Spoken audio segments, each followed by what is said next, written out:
This podcast is dedicated to my beautiful, wonderful parents, my mother and father, who raised me to have not only grit, but grace and tenacity to stand up for the underdog and to advocate for those who want, who dream, who desire to do better things in their personal life.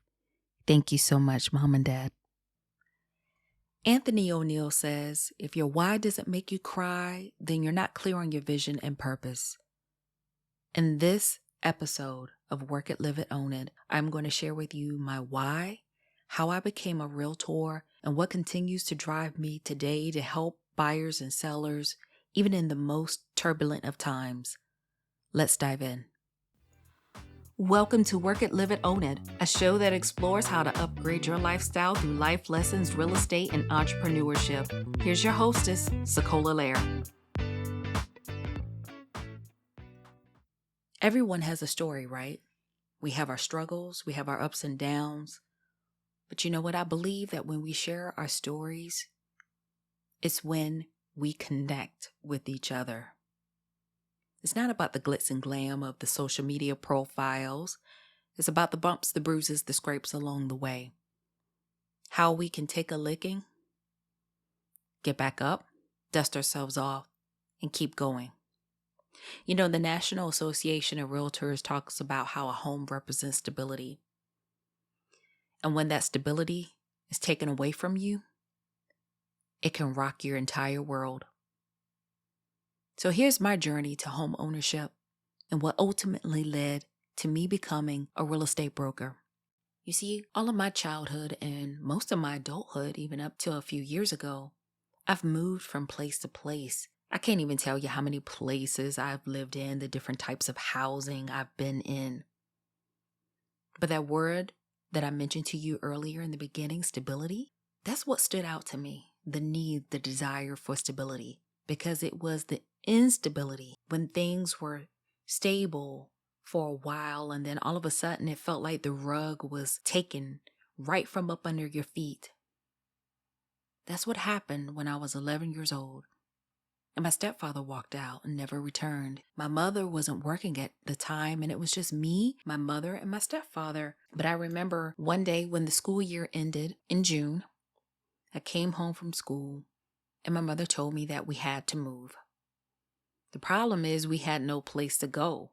Again, she didn't have a job and we weren't able to stay with other family members at the time. But thankfully and fortunately, another family took us in. And for a few months, my mother was able to get on her feet. She found a job working at a factory out of town, which meant that we were finally able to move into our very own 1-bedroom, 1-bathroom apartment. The problem was my mother worked at night.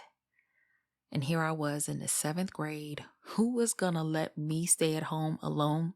Definitely not my mother. So by the time I got off the school bus, she would make sure that I was fed, make sure I was bathed, and then would take me to another family and I would stay the night there so I could catch the bus and go to school. After a year, we were able to move up into a 2-bedroom, 2-bathroom apartment. And I can't tell you how excited I was because I was able to have my own bed again, my own room, my own closet. Sometimes it's the little things in life that are so important. But we did receive an eviction notice. And it wasn't because my mother wasn't working. She was working. She worked a full-time job. She just couldn't afford to pay all the bills, make all the ends meet. And before you ask me, hey, why didn't your mom apply for assistance, housing assistance? Well, she was on the list to get subsidized housing. But again, it's a list. You have to wait your turn. And my mother was working a full-time job. Remember, she was working at night. It just wasn't enough to pay the bills because she took another factory job that was in town closer and during the day, so she wouldn't have to send me to another family to stay with at night. Sometimes it's the sacrifices that we make, right? So thankfully, again, here we are, homeless, don't have a place to go. Another family takes us in. And when my mother does go to ask for more assistance, she was told, you make too much for a household of 2 family members. A social worker, I never forget this. She told my mom that, hey, if you need more support from the government, have more kids. Well, that was definitely not an answer that my mother was going to take and accept. Not in the least. She was not about to have any more kids. So here we were, homeless again, trying to make ends meet. And like I said, thankfully another family took us in. But my mother finally got her chance at subsidized housing.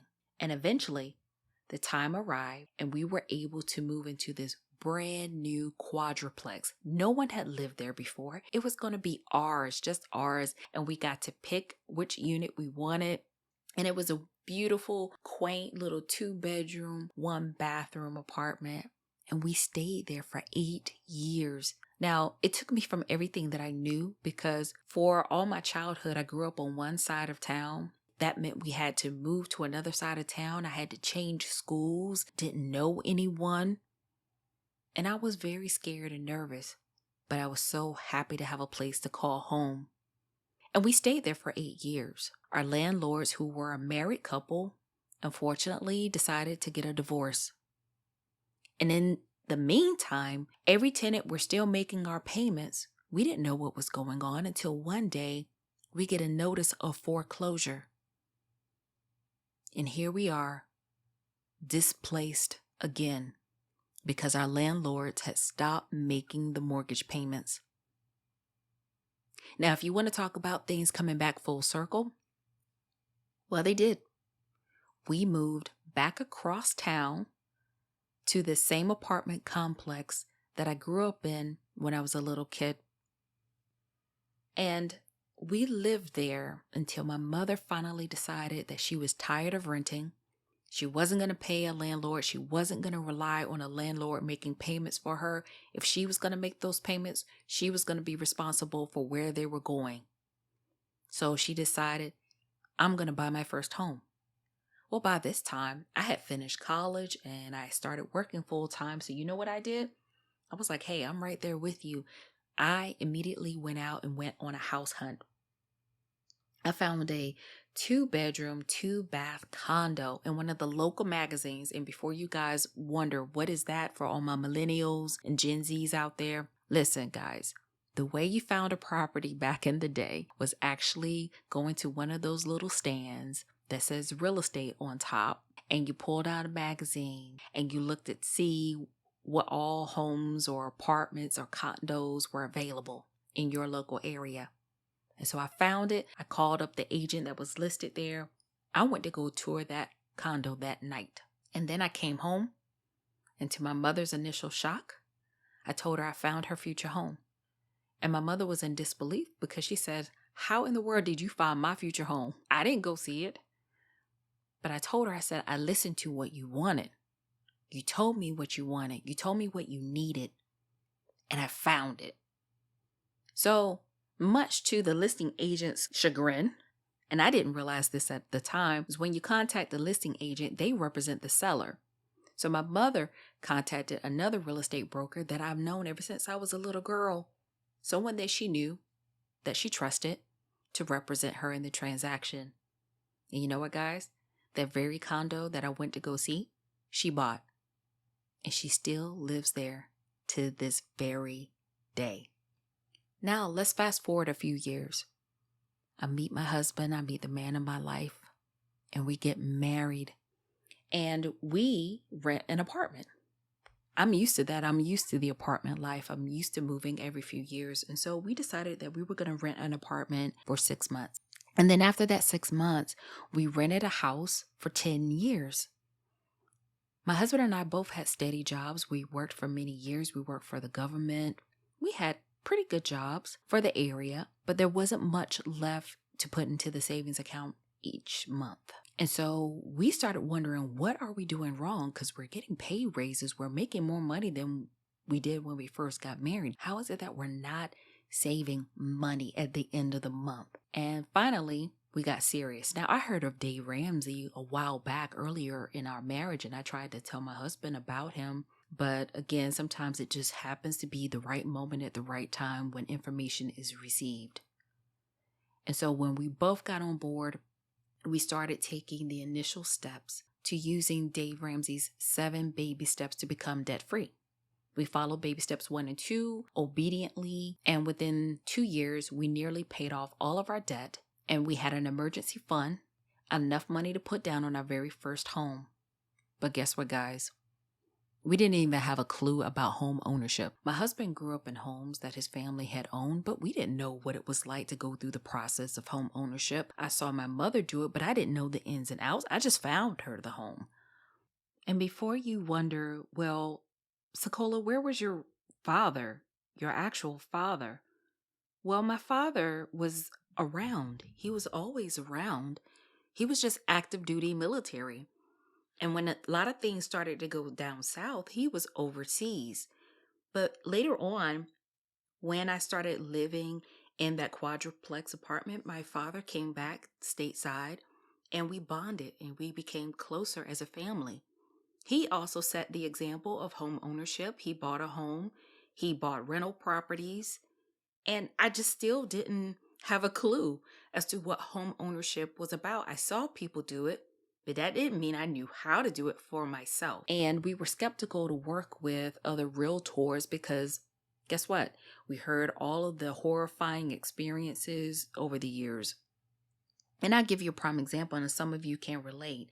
The sparse communication, the lack of transparency, not enough clarity, or you feel rushed. And look, guys, purchasing a home is one of the biggest, most expensive purchases that people make in their entire life outside of a car. And it's nothing to take lightly. So we were scared. We want to be in good hands, right? We want to know that we have someone who's on our side, on our team. And we were told that most real estate brokers were only after commissions. So we felt hopeless and we didn't know where to look. But by chance, one night, we decided to go out with another married couple. And they give us the news. They had bought their very first home using another husband and wife who we knew as well. We were mutual friends. But I had no idea that they were real estate brokers. So my husband and I, over dinner, we sat there and we listened with excitement about their home buying experience. And we decided, hey, we want to work with this couple. They got good results. Our friends got good results. We want the same experience that they had. We wanted someone who is going to educate us in the home buying process, someone who's going to be an advocate for us, someone who's going to take the time to listen to our wants, needs, and desires, and to help us to find the right home that suits us. So, as soon as I get home, I talk it over with my husband. I decide to make a call. I call our mutual friend. And the first thing she says to me, the wife says to me, is, hey, most of the time when a buyer tells me that they're interested in buying a home, the first thing I do is set up a buyer's consultation. Now, I'm used to the term buyer's consultation or the word consultation. So I said, okay. No problem. It was no pressure to sign an agreement with them. But I had no idea what that consultation was going to be like, especially for buying a home. Well, much to our surprise, it was wonderful.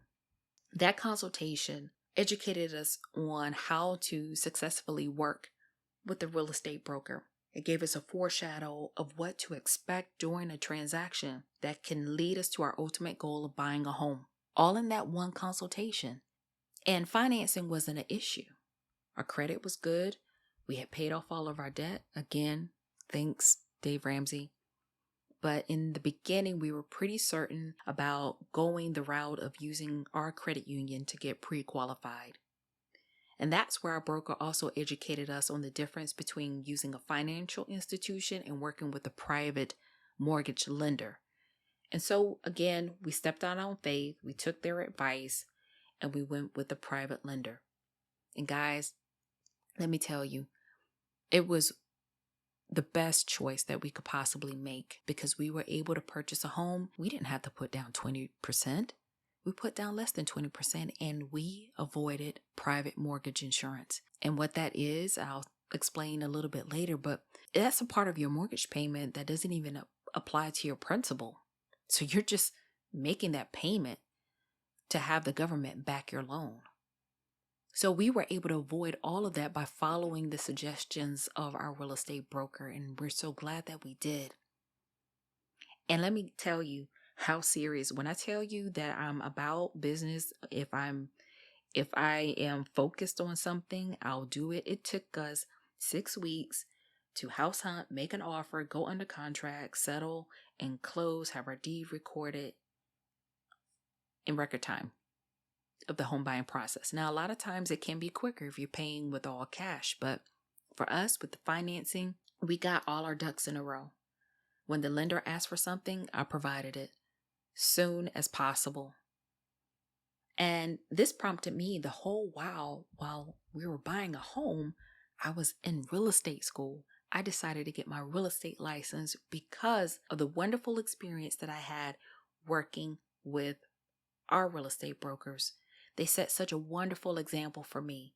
And so now it's my mission to not only help people sell their homes, but also help first-time home buyers and families step into their first home. Opening doors and turning dreams into reality is what I'm all about.